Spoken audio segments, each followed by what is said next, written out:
Bismillah ar-Rahman ar-Rahim. Your Excellency, Mr. Olyntho Vieira, Ambassador of Brazil in Pakistan, distinguished guests, Chairman and members of KCFR, ladies and gentlemen, I am Commodore Sadid Malik, Chief Executive Officer of Karachi Council on Foreign Relations. May I now request Dr. Huma Baqai to welcome His Excellency, Mr. Olyntho Vieira. Dr. Huma Baqai.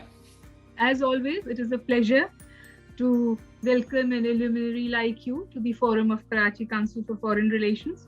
Like Mr. Sadid Malik just said, we do this quite regularly, and we've had some very high-profile people talking to our members. This is also open to public, so you have a wide audience. And later on, we also put it up on social media and other channels. So the multiplying effect of the talk that you have today is going to be immense.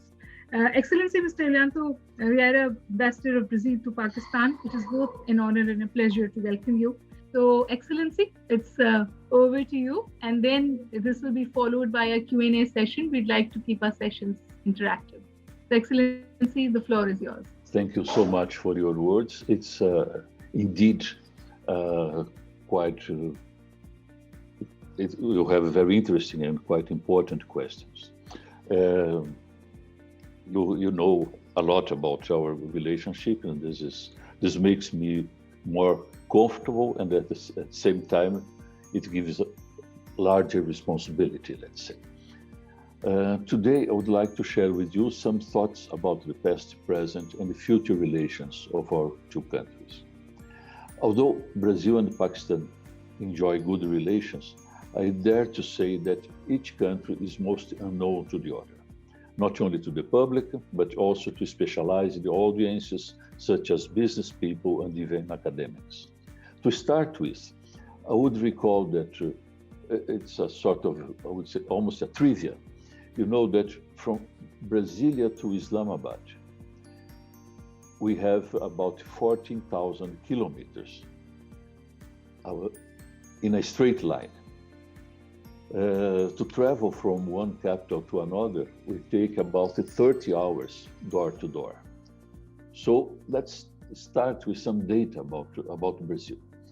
With 8.5 million square kilometers, Brazil is the fifth largest country in the area in the world, after Russia, China, Canada, and US, considering Alaska. We are the sixth largest populated country in the world, with 212 million inhabitants, just after Pakistan, which is the fifth. The average age is 31.3 years, while 55.5% of the population is above 30 years, and more, 14.1% is above 60 years. The GDP for 2020 is $1 trillion US, distributed as follows: 60.9% from agriculture, 19.4% from industry, and 73.7% from services. On the other hand, our history is much younger. The history of Brazil dates from the period of the Great Navigations, or the Age of Discovery.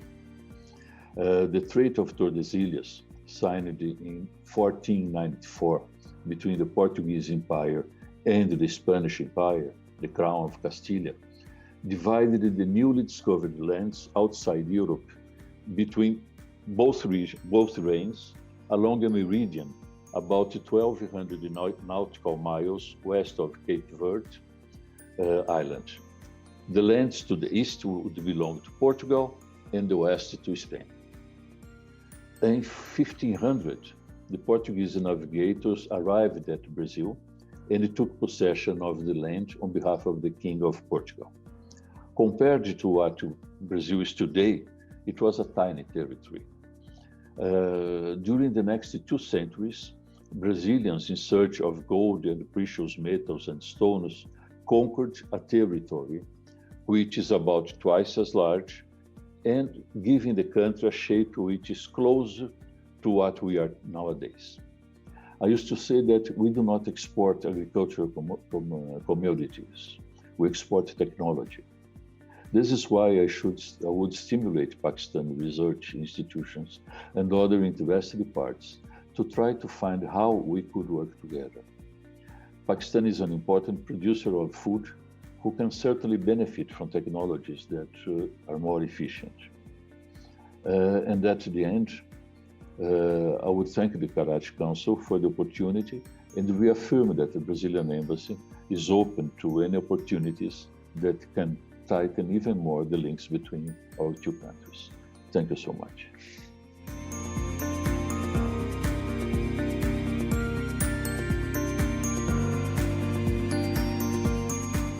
The first question that I have for you is from Dr.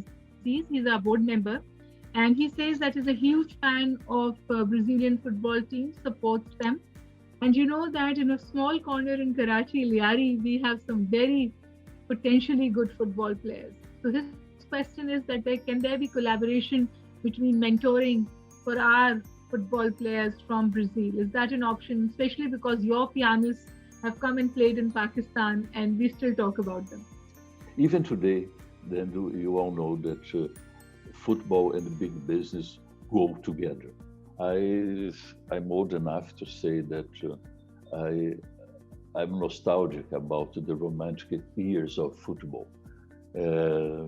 But said that, I know that there are some conversations to bring some Brazilian coaches or specialists to help the development of football in Pakistan. We have another question on a more serious note. The question is, would Brazil like to avail China-Pakistan economic corridor for reaching Central Asian states and increasing Brazilian trade with them?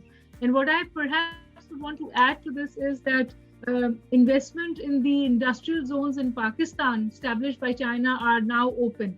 Does Brazil see that as an option to invest in Pakistan? I'm not sure that we have infrastructure, for example, infrastructure companies investing abroad at this very moment. But I think this is an opportunity that has to be explored. And the world will be out of this crisis maybe in 1 year or 2 years. And I think we may consider that possibility. And in this, we understand that this economic China-Pakistan economic corridor at the end is part of a larger project. Excellency, I had a question for you. We are the 6th most populous country, or the 5th most populous country. I was just wondering, how are you handling your vaccine rollout? Where do you stand on the 3rd wave of the pandemic? How's Brazil grappling with it? Do you see it as a success story, or is Brazil struggling with it? I think we inoculated about 10% to 12% of the population with at least one shot. It's not enough. And we all know that you mentioned in the very beginning from the change from geopolitical to geoeconomics. The vaccine issues, I think, will become a classic in this area. Pakistan is also is working very hard to improve its climate and its tourist industry. Would Brazil be interested in collaboration there? Probably. I think this, as Brazil, Pakistan has many beautiful landscapes and natural resources that should be explored, or that could be explored, I would say.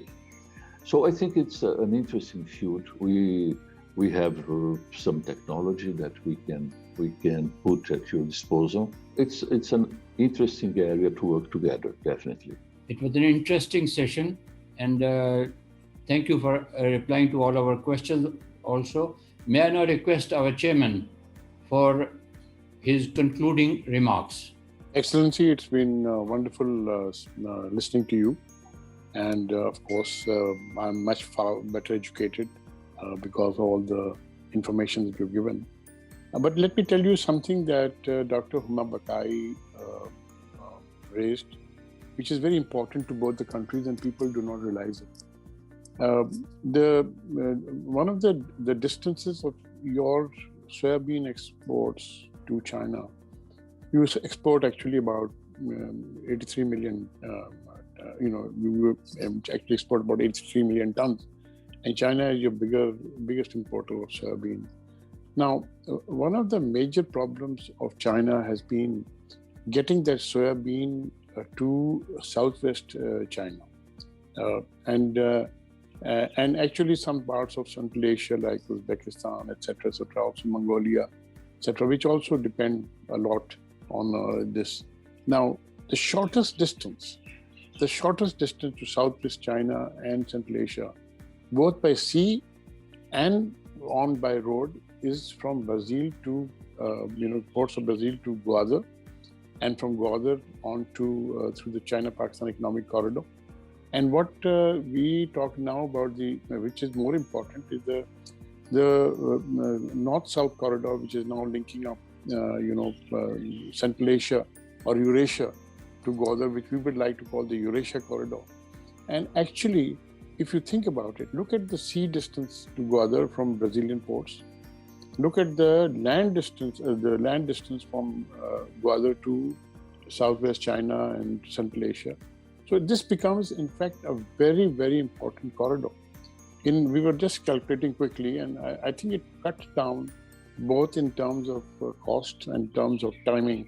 It does the thing. So I think it would be very interesting to do a much more extensive exercise on this, because both from the China point of view and both from the Brazil point of view and Pakistan's point of view as a transit station. And, if you look at it, some parts of Central Asia are deficient, like China is of soybean.